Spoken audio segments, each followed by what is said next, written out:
Hey, you there! Does your character look something like this? Or maybe this? Perhaps this?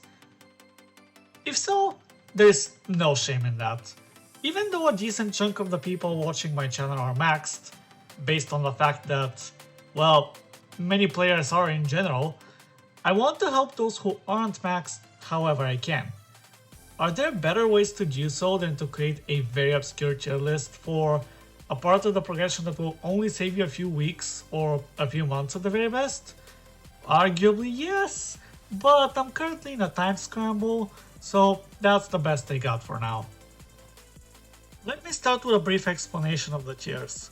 Concentrated runes refer to the triple stat line runes. Upgrade as soon as possible are, well, exactly what they suggest. Must have is for runes that will impact your character a lot if you don't have them, but aren't as high priority on the upgrade list as the two above. Optional means that they can be used in a swappable trinket. Materi is just... do I really have to explain it again? And there are a couple runes that do literally nothing, and I have to mock them for that. Obviously not every class has the same need for runes, so at the end of the tier list I will show how it would look like for each of the 4 classes. Trigger warning: don't skip ahead if you need this information for yourself. What I have to say about each rune may impact your upgrade order. With that said, let's begin. Let's start with the basics. Rune of Vitality increases your health by 1.3% at base and 6.5% at max rarity. You can use it up to 5 times for a total of 32.5% increased health. Since health is an infinitely scaling stat, every point of health can make a difference, with it being much more important early on while your runes aren't maxed. However, I can't put this in upgrade ASAP for the sole reason that you have a number of other ways to increase your percent health bonus. What this means is that even though 5 max runes of Vitality add 32.5% health, this increase is based on your base plus absolute health, which don't make up a whole lot of your total health. You can see on my main character that with a build with almost 4 million health, my base plus absolute only consists of around 1.6 million, and thus the runes only add around 500,000. Don't get me wrong, the difference between 3.5 million and 4 million health is significant, and so will be for you, but it's not as large as the 32.5% number would suggest. The Rune of Regeneration suggests that it regenerates 1.3% of your maximum health per second up to 6.5% at Legendary. You can use up to 5 for a total of 32.5% health regeneration. If this is what the rune really did, it would have been borderline broken for rangers and decently strong for the other classes as well, however, its description is incorrect. What the rune does is, it increases your current regeneration by 1.3% per upgrade per rune for a maximum of 32.5%. Now, you may not know this, but every character has a base health regeneration equal to 0.83% of that character's max health. To make it simpler for you, if you have 1.2 million health on a character, this regeneration per second will be exactly 10,000 and can fully heal you in 2 minutes flat. Of course, this regeneration pales in comparison to all classes' healing skills, and because the regeneration runes only buff this tiny heal, I'll put it in Materi. The only reason they're not going in uses is because if you have the Jewel of Lasting Health, that will make you recover up to 10.83% of your health per second, and in this case, these 5 runes can increase the recovery to almost 14.35% of your maximum health, which can save you from using that healing skill in certain situations. I don't believe in this being useful for many, but it is a thing you can try if you're maxed and have the jewel. Rune of Fortitude adds 1.3% armor per rarity per rune for a maximum of 6.5% per rune or 32.5% if you use 5 of them. Armor scaling provides diminishing returns, which means the more armor points you have, the less armor you'll get for each subsequent one. Also, most of your armor would usually come from the Wisdom tree. That said, while increasing your health only adds health points, increasing your armor effectively multiplies them. As you can see here, without any armor runes, I have 40% armor against monsters on Parallel World Bloodshed, which means that for every 1 million physical damage dealt, I only take 600,000. This translates to roughly a 1.66 multiplier on my health. After equipping just 3 armor runes, my armor jumps to 44% against level 145 monsters. This makes it so that I only take around 560,000 damage per million damage dealt, which effectively increases my multiplier from 1.666 to 1.785. Armor is useful, but because its effect is lower in parallel worlds due to monsters dealing half elemental damage, I will put it in optional. Rune of Resilience gives 1.3% resistance per rarity per rune, totaling 6.5% per rune or 32.5% for all 5. Similar idea as armor, however, resistances are used in a different way compared to armor. While armor reduces physical damage, which almost all mobs in the game deal, resistance only decreases elemental damage, primarily seen at some bosses, parallel worlds, and those mini-bosses that cast fire or poison abilities. I would also consider these runes optional, though they would have far less uses than the armor ones. Here are the runes of single types of resilience. Those runes are the main reason I created the use list here. The runes are strictly weaker versions of the runes of resilience, because they give the same resistance value, but for only one resistance type. You might say, hey, why do you rank them so low? Why don't you think of the runes as a way to double up on one resistance type? You can use 5 of the dual resistance runes and 5 of the single resistance runes to become super resistant against the boss. Well, simply put, you can't do that. The game treats single resistance runes as the same type as the general resistance runes and prevents you from using more than 5 total. If the limit wasn't shared between the runes, they would be at least in the Materi, but because of this dumb interaction, they deserve to be at the very bottom of the list. The Rune of Devastation adds 1.3% critical value per rarity per rune for a total of 6.5% per rune or 32.5% if you use all 5. Critical value is one of the 2 most important values to scale early on. While there is a limit to how much effective crit you can have at 500% increased damage and 80% chance to crit on parallel world bloodshed, that limit requires around 454,000 crit, which you won't be able to hit without those runes. However, unlike armor and resistances, the higher your crit goes, the more rewarding each point of critical value becomes. Currently, you can see how much of an effective damage increase I get with 290,000 crit in City, and now you can see the same with around 404,000. At 454,000, your critical chance and damage are completely maxed, which means that you get a 6 times damage multiplier on crits 80% of the time, and a normal hit dealing 1 time your damage the other 20%. On average, you can expect your hits to do exactly 5 times more damage due to crits. Side note, if you only rely on something between 441 and 445,000 critical value in parallel worlds, this will lose you 1 to 2% chance on crit, and by extension, 1 to 2% of your DPS over the long run. In reality, it will simply mean that you sent one attack that you expect to crit, but it doesn't and makes you have to go back to finish off that enemy. All in all, probably the most important stat rune to upgrade.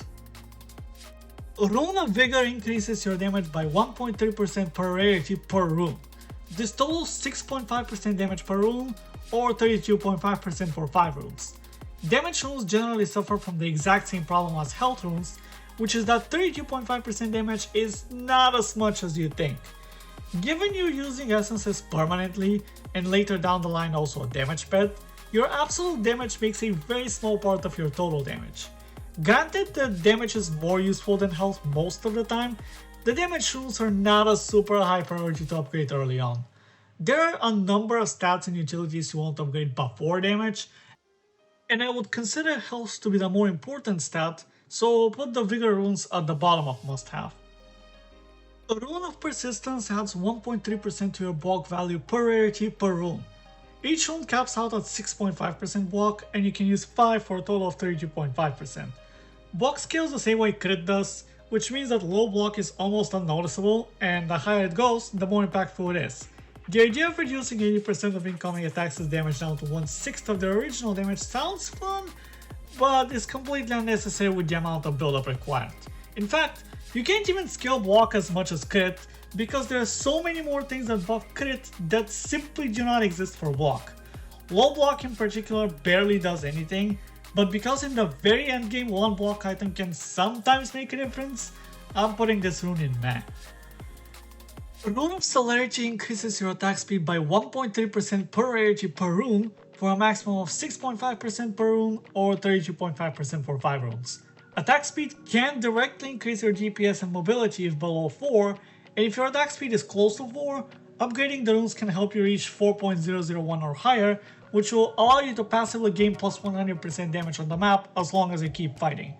I consider scaling your critical early more important than being able to attack at a max attack rate and gain extra damage, but it is really close to the point that I can consider attack speed the second most important stat to scale.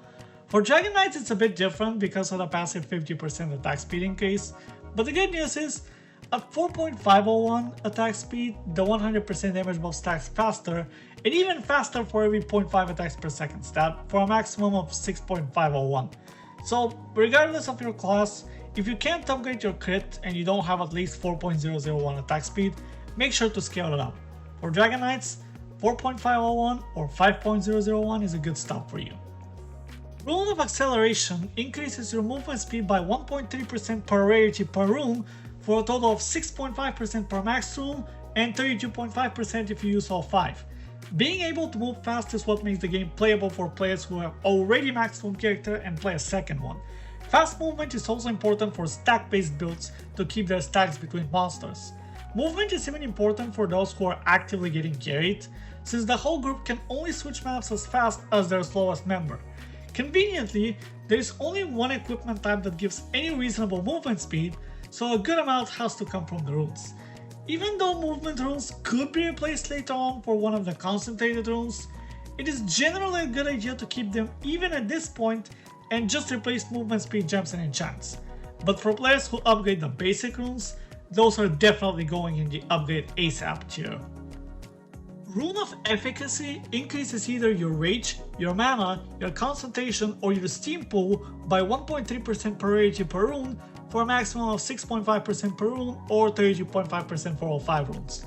You can already add 60 more base points from Wisdom, and there's a better way to recover that resource, so there's barely any purpose in upgrading those.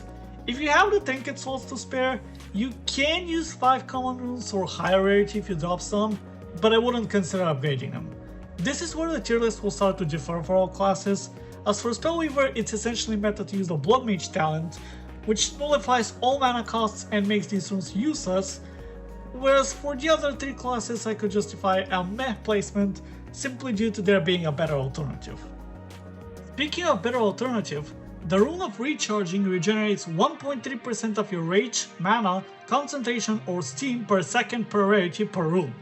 Again, it is completely useless for Spellweaver, but an absolute must for Steam Mechanicus and Ranger to enable either turret spam for Steam Max, or spamming the ranged higher damage skills which include Explosive Arrow, Precise Shot, and occasionally Scatter Shot for Ranger. Dragon Knight works a bit different in that he doesn't have a base rage regeneration. Instead, after spending some time without dealing or receiving damage, the accumulated rage begins to decrease by 5%. Owning an amount of runes will add an amount of regen based on the total rage and regen percent, and then subtract the natural 5% regen if you could call it that. Matter of fact, you can only obtain these runes nowadays during the Summer Solstice Festival from a few vendors for a small amount of summer coins up to 2 times per day. If you don't have them, picking some up is something you should consider, as the rune for most classes can easily go in upgrade ASAP. The Rune of Materi Blessing increases Materi Fragment drop stack size by 10% at base and 5 more per rarity for a maximum of 30% per rune or 150% extra if you use all 5.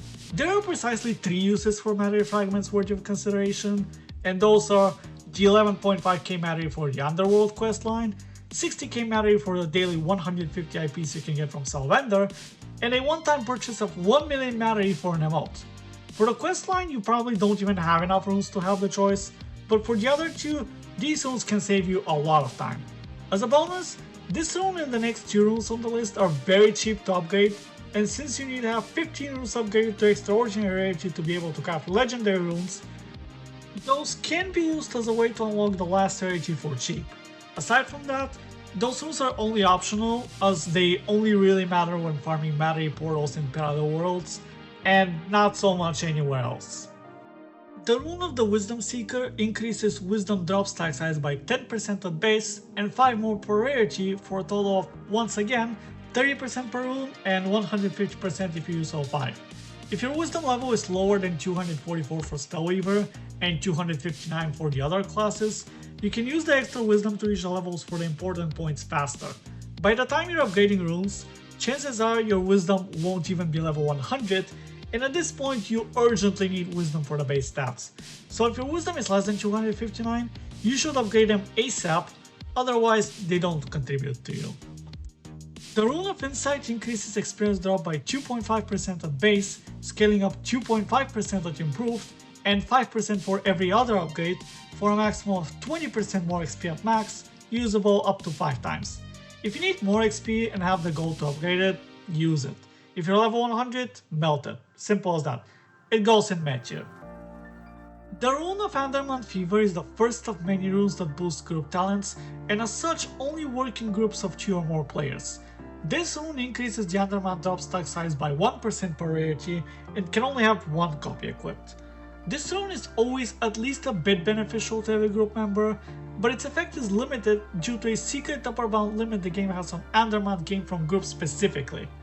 You can use your group points to add 5 points to every group talent, so if you're in a group of 5 you can earn 25% extra Andermants if everyone is in range.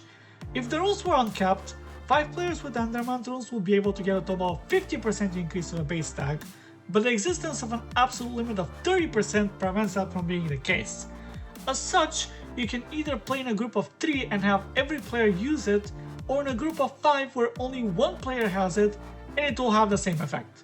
I like Andermant buffing rules and jewels, but I consider this one optional, as the only place you farm Andermants in group will be blood chests, which can also be farmed for gold instead of Andermants. The Rune of the Scholar adds 1% to the Wisdom drop stack size per rarity for a maximum of 5%. Wisdom is typically farmed at bosses or in Maze of Blades for runes, both of which aren't exactly places you would farm in group. I never farmed Wisdom in group, so put this in Materi. The Rune of the Experience Hunter adds 1% to the experience gain up to 5% of max rarity. Let's be honest here, how often do you sit around someone who needs XP for the 5% gain? It can save you 1 run if you do 20 runs like this. Correction, 21 runs, as we assume you already have 5 points in this talent. It's practically nearly useless and I would never equip it, even if I'm leveling a new character, just because said new character probably won't be able to catch up with me. Useless here. The Rune of the Anxiety Keeper increases the Anxiety Shard's drop stack size by 1 per rarity for a maximum of 5 extra. Now, this is really good on paper, as Anxiety Shards always drop in a stack of 1 when you play alone, and upwards of 51 per stack if you play in a full group of 5 players with that rune. The Anxiety Shards are limited to only summoning bosses for achievement points and crafting bone elixirs, but this is still justification enough to have the rune maxed and stored in a side trinket just in case. It goes in optional tier. The Rune of Gold Fever adds 1% to the coin drop stack size at base, and 1 more per upgrade for a total of 5% of max rarity. Take a look at this coin drop stack size. Now take a look at this magic item's sell value. Now take a look at the coin drop stack size again. I think my point should be clear by now, it goes in useless tier. The Rune of the Realm Changer increases the Realm Fragment's drop stack size by 1 at base, and 1 more per rarity for a maximum of 5. Realm Fragments are primarily used to save time traveling, and in a number of events to purchase entries. Everyone has use for Realm Fragments, and those drop in stacks between 1 and 5 normally, so farming them in group, and especially with this rune, saves a lot of time. Definitely a must have rune, although I don't consider it as high priority as the higher tier of runes. Here are the stats of the 4 seasonal runes. Out of these, the winter, spring, and autumn runes contain at least one of the stats of the high priority runes, and since they add the same amount as them, they get their own tier. The concentrated summer is the rune that makes numbers go up, but it's not as important to upgrade. I will put it in upgrade ASAP, as its best stat is placed in the tier below and the summer rune is simply an upgrade. The last 2 runes aren't upgradable, but I'll go over them regardless. The Rune of Rising Vigor adds 10% move speed and 6% attack speed, as well as the ability to occasionally go invisible to monsters. The invisibility can be annoying if you want to hold a boss in place, but other than that it makes for some interesting interactions. Meanwhile, the Rune of Rising power adds 15% armor and 5% of the non-under magic resistances, as well as additional stuns when you attack. The stuns can be nice most of the time, but against bosses with stun immunity, it can screw you over if you hit the stun instead of one of your longer stuns. Since equipping one rune prevents the other from being used, this rune is really hard to integrate into a build compared to its counterpart. Well, here are the final versions for each of the 4 classes. As usual, I will link the tier list at the top of the description, although there isn't much to argue about runes since practically everyone uses the same 40 runes and 10 optional ones. That's going to be it for today. Thank you for watching and see you next time.